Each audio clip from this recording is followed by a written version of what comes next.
հայերը չեն սկսել հայոց ցեղասպանությունը, հայերը չեն սկսել Բաքվի եւ Սումգայիթի ջարդերը, հայերը չեն սկսել Լեռնային Ղարաբաղի զավթման քաղաքականությունը, որը իրականացրեց Ադրբեջանը եւ Ռուսաստանի օգնությամբ ավարտին բերեցին եւ հասցրեցին։ Այսինքն Լեռնային Ղարաբաղը, այդ թվում նաեւ Արցախը որպես այդպեսին հայկական տարածք է եւ Հայաստանի Հանրապետության անբաժանելի մասն է եղել միշտ։ Այդ թվում նաեւ ազգերի լիգայի կողմից ճանաչած քարտեզներով։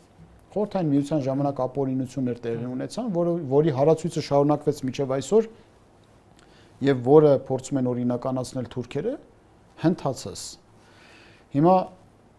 Էլուր մնաց Ռուսաստանի Դաշնության հետ, որ դուք պատկերացրեք տարածաշրջանում մի ժողովուրդ, որ այդքան ռուսասեր լինի եւ Ռուսաստանին այդքան ապավինած լինի, որքան հայերը չկա եւ չի էլ եղել։ Բայց դա չի պարգևատրվում։ Ընդհակառակը դա դարձավ հայերին մահապատժի ենթարկելու կարևոր պատճառաբանությունը։